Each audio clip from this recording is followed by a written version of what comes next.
Hello বন্ধুরা, কেমন আছেন? আশা করি সবাই ভালো আছেন। বন্ধুরা, রেশন মামলায় ইডির তলবে সাড়া দিলেন না ঋতুপর্ণা, পাল্টা অভিনেত্রী লিখলেন। বন্ধুরা, তলবে সাড়া দিলেন না অভিনেত্রী ঋতুপর্ণা সেনগুপ্ত। রেশন দুর্নীতি মামলায় জিজ্ঞাসাবাদের জন্য বুধবার ঋতুপর্ণা সেনগুপ্তকে ডেকে পাঠিয়েছিল ইডি। অভিনেত্রী জানিয়েছিলেন আইনজীবীর সঙ্গে কথা বলে সিদ্ধান্ত নেবেন। এদিন দেখা গেল তিনি হাজিরা দেননি। সূত্রের খবর, এই মুহূর্তে ব্যক্তিগত কাজে মার্কিন মুলুকে রয়েছেন ঋতুপর্ণা। বিদেশে থাকার কারণে ইডি দপ্তরে যেতে পারেননি।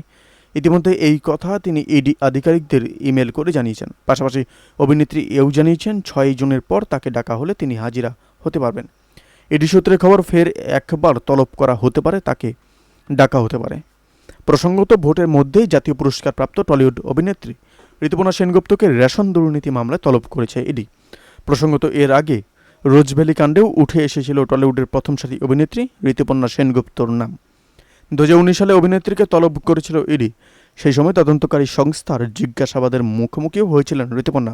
আর এবার 2024-এ এসে রেশন দুর্নীতি ইডি সূত্রে জানা গেছে যে রেশন দুর্নীতিতে গ্রেপ্তার এক অভিযুক্তের সঙ্গে টলিউড অভিনেত্রী প্রায় 1 কোটি টাকা নগদ লেনদেনের হদিশ মিলেছে। বিপুল এই অর্থ সম্পদকে জানতেই তাকে জিজ্ঞাসাবাদ করতে চাইছে ইডি। এর আগে রেশন দুর্নীতিতে নাম জড়িয়েছে রাজনৈতিক ব্যক্তিসহ ব্যবসায়ীর। গত বছর অক্টোবর মাসে রেশন মামলায় গ্রেপ্তার হন রাজ্যের প্রাক্তন মন্ত্রী জ্যোতিপ্রিয় মল্লিক। গ্রেপ্তার হয়েছেন বনগাঁ পুরসভার প্রাক্তন চেয়ারম্যান শঙ্কর আঢ্য সহ আরও অনেকে। অভিনেত্রী বলেন, সামনে নতুন ছবি আসছে, তার মাঝে এই খবর। আমার সম্মান হানি হলো। যিনি সারা জীবন পরিশ্রম করে চলছেন এমন একজনের অভিনেত্রী সম্পর্কে হঠাৎ এমন বলে দেওয়া অন্যায়। পাশাপাশি তার সঙ্গে ষড়যন্ত্র করা হচ্ছে বলে অভিযোগ করেন ঋতুপর্ণা। বন্ধুরা, এই আপডেট প্রসঙ্গে আপনাদের কি মতামত অবশ্যই আমাদের কমেন্ট করে জানাতে ভুলবেন না। ভালো থাকবেন, সুস্থ থাকবেন। ধন্যবাদ। দেখা হচ্ছে নতুন একটি ভিডিওতে।